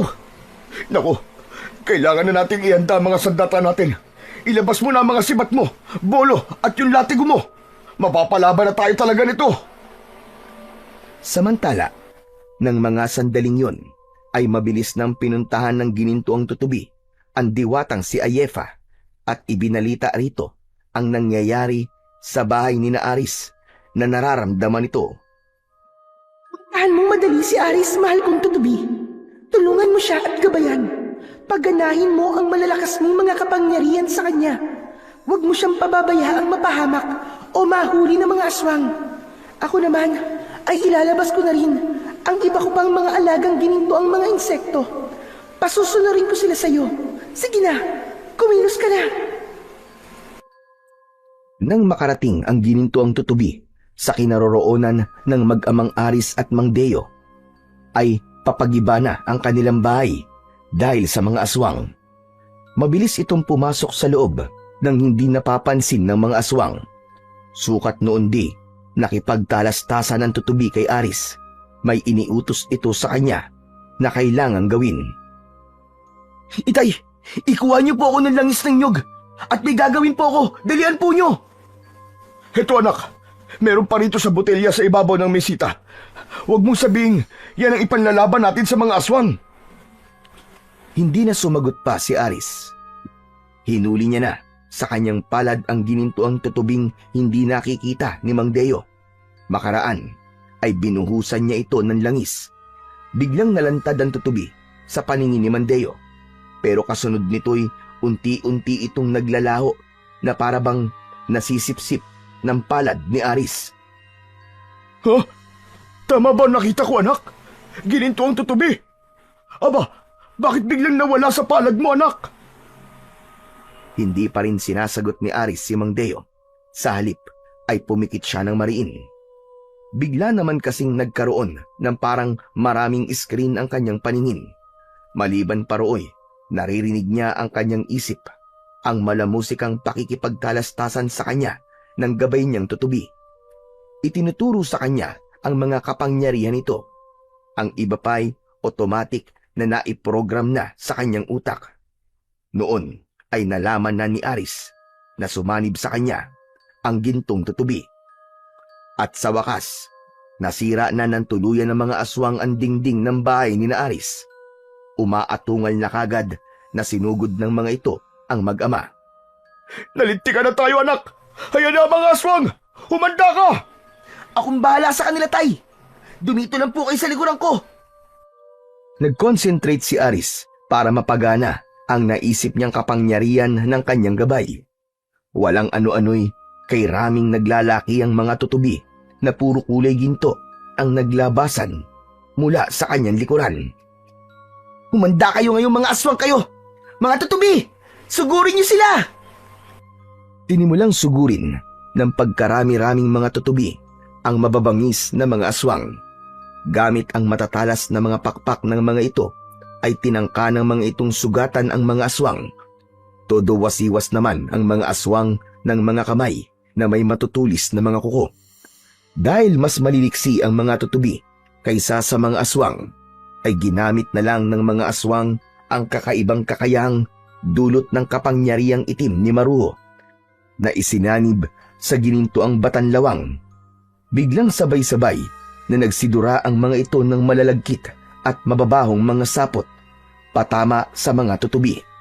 Dahil hindi yun napaghandaan ng mga tutubi, ang ilan sa mga ito ay agad na nabalot ng mga sapot at nagsibagsakan sa sahig.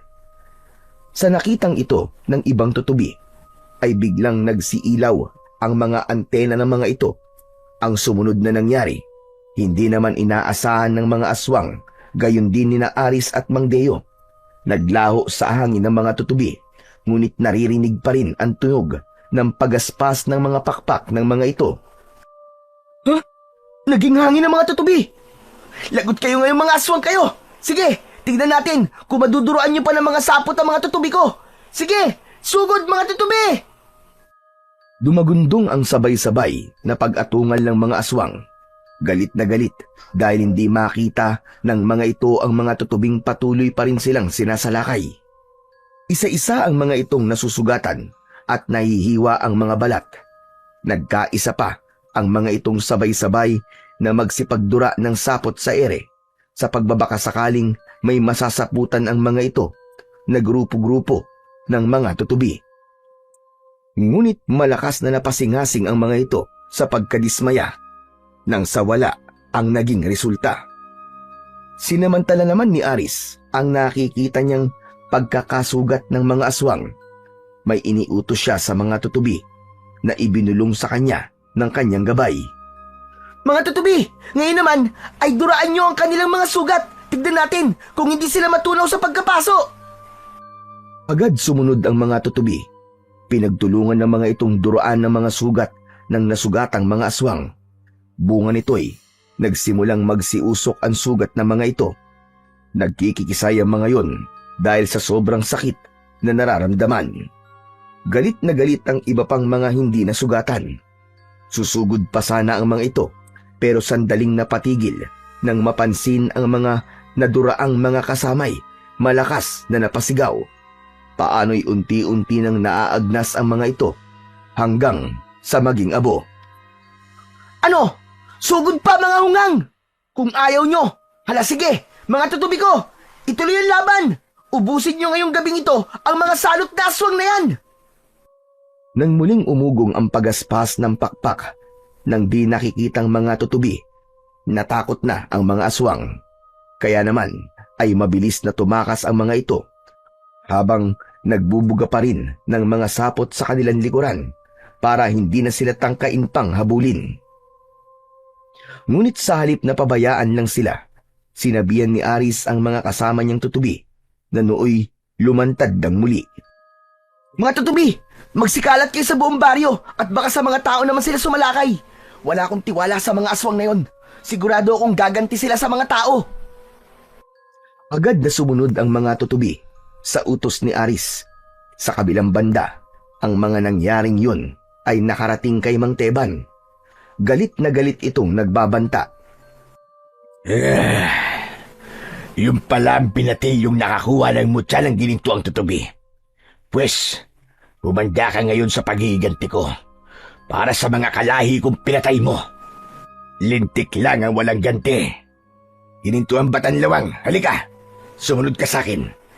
Ipapatikim ko sa binatilyong yon ang bangis na kapangyarihan ko. Tulad ng inaasahan ni Aris, ay sumalakay nga ang mga aswang sa mga tao sa baryo. Grabing nabulabog at nagkagulo ang mga tao. Sigawan doon, sigawan dito. Iyakan doon at iyakan dito ang mga kababaihan at mga bata. Ang mga kalalakihan naman ay kanya-kanyang dampot ng kung ano-anong patalim na panlaban sa mga aswang. Ngunit laban sa ibinubugang sapot ng mga ito ay dihado sila. Marami sa kanila ang nasasaputan at brutal na nalalapa. Nanindig ang balahibo kapwa ni na Aris at Mang Deo nang masaksihan ang mga kaganapan nang makarating sila sa pinakabaryo. Naningkit ang mga mata ni Aris sa galit. Humanda kayo mga aswang kayo! Malilintikan talaga kayo sa akin! Anong gagawin mo, anak? Ililigtas mo ba mga kababaryo natin? Kung ano man yung kapangyarihang tinataglay mo, ay ilabas mo ng lahat, anak. Dapat maubos na ang mga salot na aswang na yan. Basta dito lang po kayo sa likuran ko, tay. Ako pong bahala sa mga lintik na yan. Mariing ipinikit ni Aris ang kanyang mga mata at nanggigigil na ikinuyom ang kanyang mga kamao. Nag-concentrate siyang maigi. Maya-maya, nagpalabas naman siya ng maraming malalaking tutubi. Ngunit Hindi na kulay ginto ang mga ito, sa halip ay mga kulay itim. Ang mga pakpak ng mga ito ay parang talim ng blade na gawa sa pilak. Ang mga buntot naman ng mga ito ay mahahabang parang mga latigo na may matatalas na mga tinik. Ngayon, mga tutubing itim, sugurin niyo ang mga aswang na yan at huwag kayong magtitira ng kahit na isa. Galit na galit ding sumugod ang itim na mga tutubi. Ang pagsugod ng mga ito ay hindi napansin ng mga aswang dahil sa kanilang kulay na hindi kagad mapapansin sa dilim. Nagulat na lang ang mga ito nang makitang bigla-bigla na lang bumubulagta ang kanilang mga kasama, sugatan at duguan. Agad umuusok ang mga ito at unti-unting naging tumpok ng abo. Sandaling napatigil sa pagsalakay ang mga aswang para tignan kung ano ang nangyayari. Nang napansin na nila sa wakas ang itim na mga tutubi, ay nagbulong-bulungan ang mga ito. Maya-maya, umalulong ang ilan sa kanila.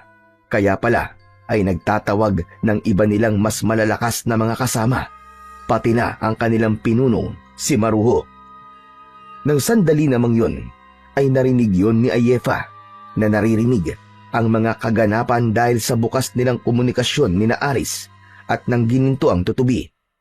Agad nitong sinabihan si Aris, bumulong ito sa isip ng binatilyo. Humanda ka, Aris. Tinatawag ng mga aswang na umaalulong ang mas malalakas pang mga aswang at ang pinuno nilang si Maruho. Huwag po kayong mag-alala. Ngayon din ay pupuntahan ko ang pinuno ng mga aswang. Mag-iingat ka, Aris. Hindi mo basta-basta matatalo si Maruho. Ang mabuti pa, hintayin mo na lang ang mga pinadala kong iba pang mutya kung gininto ang mga insekto. Sa tulong nila ay mas madali mo siyang matatalo. Sumang-ayon na lang si Aris sa mga sinabi ni Ayefa, pero itinuloy pa rin niya ang balak na puntahan ng inaakala niyang si Maruho. Tay, sunod po kayo sa akin. Dali! Ano? Saan tayo pupunta, anak? Iiwanan mo ang kababaryo natin? Paano na sila? Walang magtatanggol sa kanila. May kailangan po tayong tapusin, Tay. Ang kanilang pinuno na walang iba kundi si Mang Teban. Ano? Si Teban? At paano naman magiging pinuno ng mga aswang ang taong yun? Naiisa ang mata. Baka nagkakamali ka lang, anak. Matagal ko nang kinala si Teban. Malabong isa siyang aswang. Hindi ako maaaring magkamali sa nakita ko, Tay. Ipinakita sa akin ng mutya kong gininto ang tutubi kung ano ang tunay niyang pagkatao. Siya si Maruho, na pinuno ng mga aswang. Nagpapanggap lang siyang tao. Maruho? Paanong... Huwag na kayong maraming tanong, Tay. Kailangan na natin siyang puntahan kaagad. Kailangan matapos na to para hindi po lalong kawawa ang mga kababaryo natin. Wala nang nagawa si Mang Deo nang itulak na siya ni Aris para kumilos. Ang mga itim na tutubi naman ay nagpatuloy lang sa pakikipaglaban sa mga aswang at sa pagtatanggol na rin sa kaawa-awang mga taga-baryo. Samantala, ang bahay naman ni Mang Teban na malapit din sa gilid ng kagubatan ay tahimik lang at parang walang anumang nangyayari. Hindi kasi ito sinasalakay ng mga aswang. Ngunit ang mga pinto at bintana nito ay saradong-sarado. Nasa loob ang kanyang buong mag-anak. Ang dahilan kung bakit hindi tinatangkang lumabas ni Mang Teban ay sa kadahilan ng nag-iba ang anyo nito. Takot siyang makita ng mga kababaryo niya ang kanyang anyo. Hindi naman natatakot sa kanya ang kanyang asawa at mga anak dahil naipaliwanag naman niya sa mga ito kung ano ang posibleng nangyari. At sa wakas ay nakarating si Aris sa tapat ng bahay ni Mang Teban. Oh, bakit pala rito sa mga kabahayan dito ng mga kamag-anak ni Teban ay wala man lang kahit isang aswang sumasalakay? Tahimik lang dito. Nakapagtataka. Paano po siya nga po ang pinuno ng mga aswang. Talagang di po sila sasalakayin ng mga aswang. Ibig mo ba sabihin? Aswang din ang mga kaanak niya, ganun ba? Malamang po, Tay. Sigurado po akong naroon sila sa mga aswang na sumalakay sa mga kababaryo natin. Kung ganun, ay malamang na nandun si Teban. Baka hindi lang natin napansin. Di sana hindi na po umalulong ang iba sa kanila para magtawag. Itay, kaya na naman kayo sa katatanong nyo eh. Diyan na nga muna kayo at sisiguraduhin ko lang ang bahay ni Mang Teban. Sigurado akong nariyan pa siya sa loob. Nararamdaman ko po ang singaw ng dugo niya. Naging marahas ang pagkilos ni Aris. Dire-diretso siya sa pinto ng bahay ni Mang Teban at galit na binalya ito ng ilang ulit habang pigil na mapasigaw. Katamtaman lang ang lakas ng boses niya. Mang Teban, alam ko nariyan ka sa loob. Lumabas ka rito. Harapin mo ako. Alam ko, may lihim kayong tinatago. Kayo si Maruho. Kayo ang pinuno ng mga aswang. Ngunit kahit anong pilit niya na balyahin at pagsabihan ni Aris si Mang Teban na harapin siya, ay hindi sumasagot ang huli. Naririnig niya ang pag-aalala ng asawa at mga anak nito. Nagmamakaawa pa man din ang mga ito kay Aris na wag sasaktan si Mang Teban sapagkat hindi raw totoo ang ibinibintang niya rito. Ngunit dahil naririnig pa rin ni Aris ang kaguluhan sa ibang parte ng baryo dahil sa pagsalakay ng mga aswang, ay nakaramdam siyang tapusin na ang lahat sa gabing yun. Kaya naman ay nawala na ang kanyang pagtitimpi. Lumabas na kayo riyan, Mang Teban! Kung ayaw niyong sapilitan ko kayong pasukin dyan, bibilangan ko kayo ng 3. Kapag hindi pa kayo lumabas para harapin ako, ay palalabasin ko na ang malalakas na mga kapangyarihan ng taglay kong mutya ng gininto ang tutubi at tatapusin kayo at ang buo niyong pamilya. 1, 2. Bago pa masambit ni Aris ang bilang na 3, ay nagmamadali ng binuksan ng asawa ni Mang Teban ang pinto at pinakiusapan siyang pumasok at kausapin si Mang Teban ng masinsinan at mahinahon. Pinagmadali silang pinapasok kasama si Mang Deo. Lumingalinga pa sa paligid sa labas ang asawa ni Mang Teban bago muling isinara ang pinto. Nang lumantad naman si Mang Teban sa paningin ni Mang Deo at Aris, ay pareho pa silang nagulat sa nakitang itsura nito. Teban, ikaw ba talaga yan? Bakit iba ang itsura mo? Saka bakit ganyan kapupula ang mga mata mo? Teka, si Mang Teban po ba talaga kayo? Niloloko niyo ba kami? Pwes, makikita natin kung sino talaga kayo. Nag-concentrate si Aris at may kung anong pinaganang kapangyarihan ng kanyang mutyang tutubi na sumanib sa kanya. Nagkaroon muli ng parang mga screen ang kanyang mga mata. At doon nakita niya kung nasaan ang totoong si Mang Teban, pati kung sino ang gumagamit ng katauhan ni Mang Teban ay natuntun niya rin. Ah, kayo nga si Mang Teban. May ibang gumagamit ng katauhan niyo. Tama ka, Iho. Pinagpalit ng Maruho na yun ang mga katauhan namin. Yun ang dahilan kung bakit hindi ako makalabas ngayon para tulungan sana ang mga kababaryo natin laban sa mga aswang. Natatakot akong baka pagkamalan din nila akong aswang at ako sa halip ang sugurin nila. Sabihin niyo sa akin, Mang Teban, kung bakit nangyari to sa inyo. Ikinuwento naman ni Mang Teban ang lahat kay Aris, pati yung pagpapaubaya nito ng mutya ng ginintoang Batanlawang bilang kapalit ng kaligtasan ng kanyang mga anak, asawa at ng kanyang buong angkan. Alam kong mali ang ginawa ko, pero hindi ko na alam kung paano pa maitatama ang lahat ng ito. Hindi ko na rin alam kung paano mababawi ang ginintoang Batanlawang sa hayop na Maruhong yun. Nang sandaling yon ay patuloy pa rin gumagana ang kapangyarihan ng mutyang tutubi ni Aris. Lumarawan sa kanyang muka na naguluhan siya bigla sa isa pang bagay na natuklasan tungkol kay Mang Teban na konektado sa sarili niyang pagkatao. Teka po, Mang Teban. May kakaiba akong nararamdaman sa inyo. Hindi ko po maipaliwanag kung paanong nangyari pero... Hindi na ituloy ni Aris ang gusto pa sanang sabihin nang biglang magkikikisay sa sakit si Mang Teban. Kasunod nito, lumarawan ang labis na pagkatakot sa mukha nito. Namimilipit na sinikap pa rin nitong harapin si Aris. Umalis na kayo rito, Aris. Kadeo, nararamdaman kong nariyan na si Maruho na pinuno ng mga aswang. Senyalis na ito na alam niya kung nasan kayo dahil kaharap ko mismo ang isa na may hawak na bagong mutya. Nilagyan din kasi niya ako ng kanyang kapangyarihan na maghuhudyat sa kanya kapag may napalapit sa akin na may tangang mutya o gabay. Dali na, Aris, tumakas na kayo. Sigurado akong aagawin din niya kung ano man ang nasa iyo. Hindi pwedeng lalo siyang lumakas. Pero, paano ka at ang pamilya mo, Teban, kung iiwan ka namin dito? Huwag niyo na kaming alalahanin. May sumpang binitiwan sa akin si Maru bilang kapalit ng mutya ng gininto ang Batanlawang. Hindi niya pwedeng kantiin ang kahit na sino sa mga kaanak ko at ang mga kaanak ng asawa ko. Lahat ng mga aswang ay hindi nila kami pwedeng kantiin. Kaya pala, ngayon ay naiintindihan ko na. Sige na, Kadeo. Tumakas na kayo habang may oras pa. Ngunit lalabas pa lang sana sina Aris at Mang Deo ay naririnig na nila ang paparating na ugong ng nagmamartsyang mga aswang na sabay-sabay pang galit na umaatungal at sumisingasing.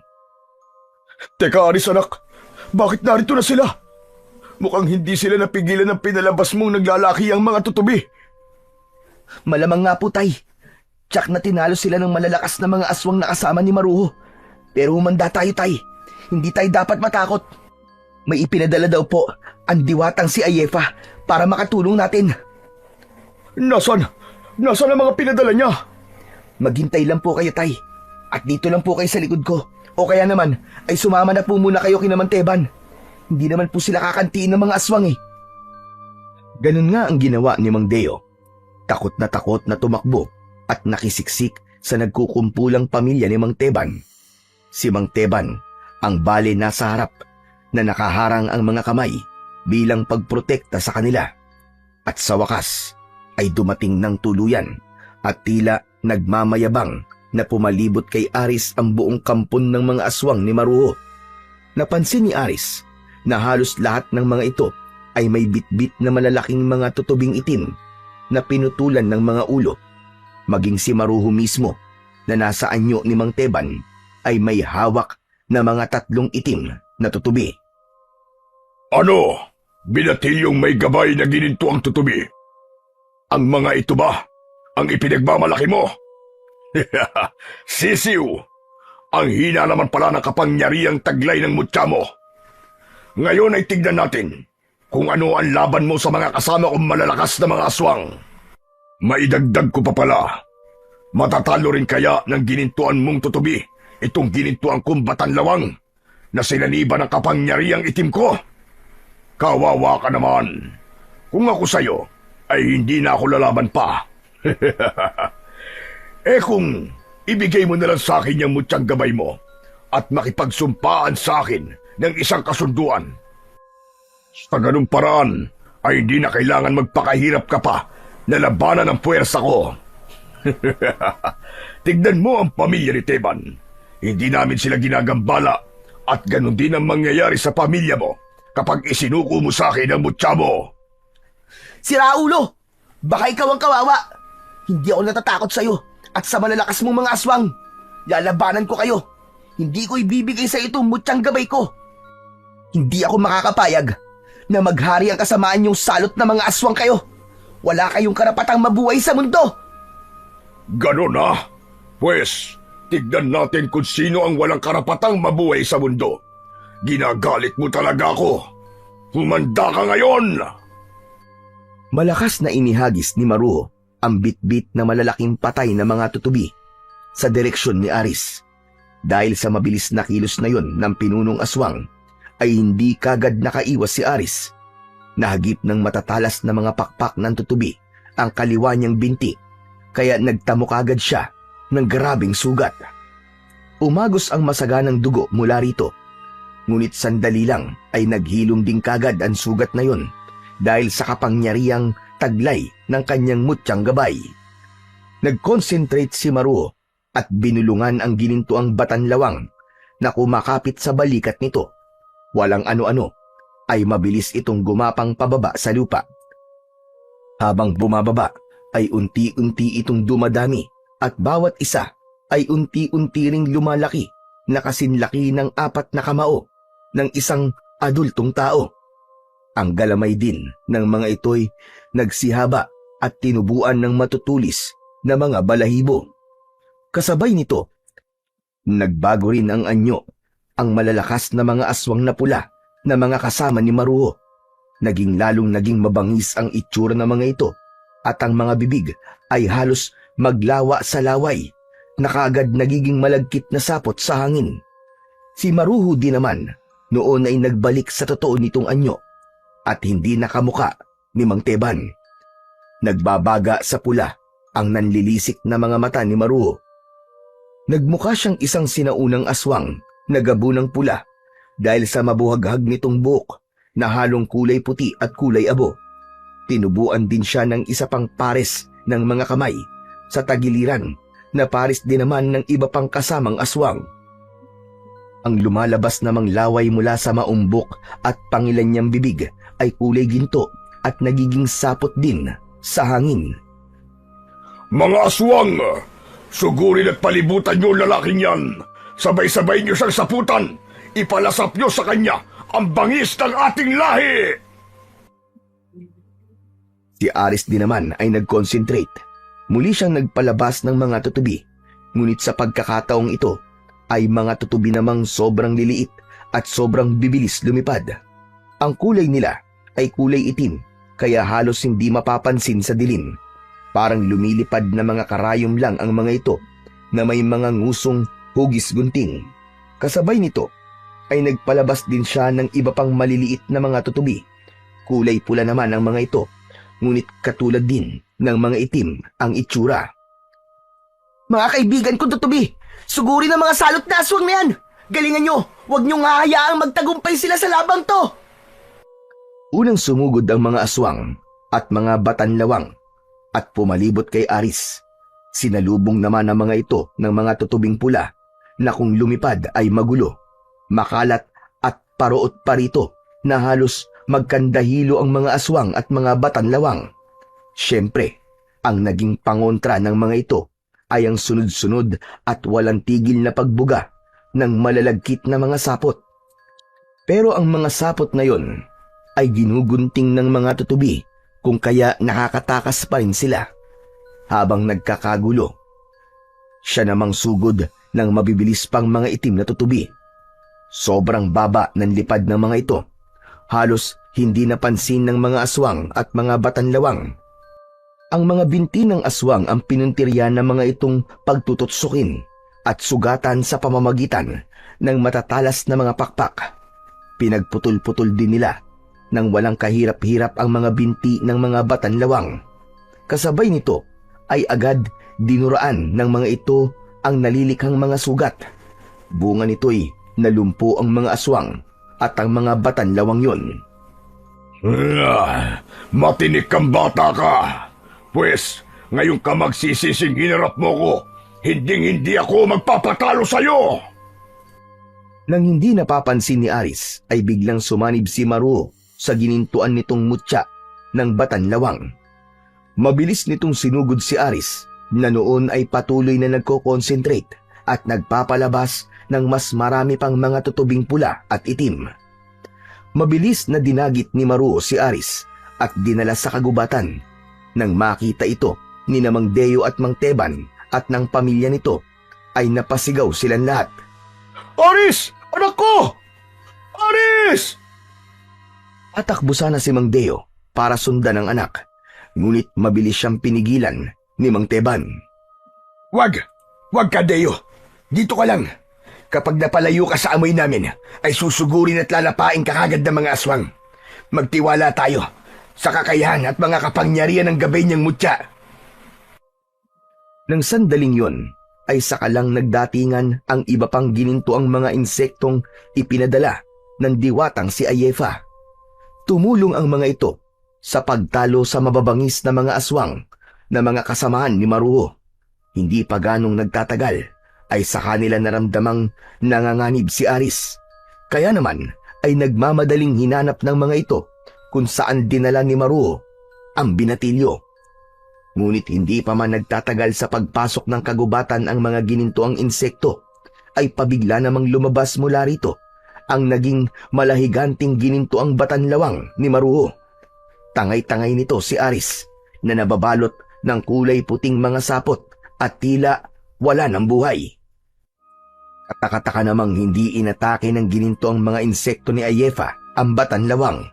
Sa halip ay nakitulong pa ang mga ito na alalayan ang katawan ni Aris. Nang makita ni Mang Deo ang nangyari sa anak, ay dali-dali niya itong tinakbo na naiiyak at halos mapahagulgol. Nooy kataka-taka ring isa-isang nagsiusok hanggang sa maging abo ang iba pang mga aswang sa paligid, at napakarami pang mga tutubing pula at itim ay pumalibot lahat kay Aris. Ang anak ko! Ano nangyari sa anak ko? Hindi pwede! Hindi pwedeng wala na ang anak ko! Aris, anak! Lumapit na rin sa kanila si Mang Teban at ang pamilya nito, at ang pinakahuling dumating ay ang kumikinang-kinang na diwata na si Ayefa. Siyempre ay nagulat si Mang Deo, Mang Teban at ang buong pamilya nito nang mamataan ang paparating na diwata. Medyo takot na namamanghang nakatingin sila sa magandang diwata. Pagsitabi kayo! Buhay si Aris! Teka, sino ka? Paano mong nasabing buhay ang anak ko? Ako ang diwatang si Ayefa na nagkaloob ng mutyang gabay na gininto ang tutubi kay Aris. Sa akin din ang galing ang gininto ang batanlawang na ibinigay ko naman kay Mang Teban. Natalo ni Aris si Maruho sa pusod ng gubat dahil sa isang sumpa. Ano? Isang sumpa? Anong sumpa? Ang sumpang pinitiwan sa'yo ni Maruho, Mang Teban. Ha? Anong ibig mong sabihin? Si Aris ang nawawala mong anak, Mang Teban. Nalaman ko lang yon nang tangkaing napain ni Maruho si Aris. Noon din ay gumana ang sumpang mismong ang ginintuang batanlawang ko ang saksi. Noon din ay kagad nanumbalik ang isip ng batanlawang ko. At sa halip ay binalingan nito at nilapa si Maruho na unti-unting nanghina dahil sa sumpa. Inutusan ni Ayefa ang mga tutubi sa paligid na pakawalan si Aris mula sa mga sapot ng batanlawang na nagsilbing proteksyon ng binatilyo mula sa mga kalmot at kagat ni Maruho. Matapos matanggal ang lahat ng sapot, ay agad na nagkamalay si Aris. Nagtatakang bumangon siya at inalala ang mga nangyari. Doon natapos ang pakikipaglaban ni Aris sa mga kampong aswang ni Maruho sa tulong ng kanyang gabay na gininto ang tutubi. Nang gabi rin yun, ay nalaman niya ang tunay niyang pagkatao at kung sino ang tunay niyang ama. Niyakap ni Mang Teban si Aris ng mahigpit. Pinagalitan pa nito si Mang Deo na itinago rito ang lahat sa loob ng maraming panahon. Humingi naman ng tawad si Mang Deo kay Mang Teban kung pinilit niyang ilayo ang loob ng anak sa huli dahil ayaw niyang matuklasan itong si Mang Teban ang tunay nitong ama. Dahil siya ay baog, ay gusto lang niyang maranasang magkaroon ng ituturing na tunay na anak. Pinatawad naman ni Mang Teban si Mang Deo. Ang mahalaga raw ay may dahilan kung bakit nangyari ang lahat. Kung hindi raw nangyari yun, ay baka hindi raw nila natalo ang hukbo ng mga aswang ni Maruho. Matapos yun, nagpasalamat din sila sa diwatang si Ayefa dahil sa pagkakaloob sa kanila ng mga gabay na mutya. Sa huli, nanatili si Aris sa piling ni Mang Deo bilang kanyang tumatayong ama, pero patuloy pa rin niyang kikilalanin si Mang Teban bilang kanyang tunay na ama at maging ang kanyang tunay na mga kapamilya.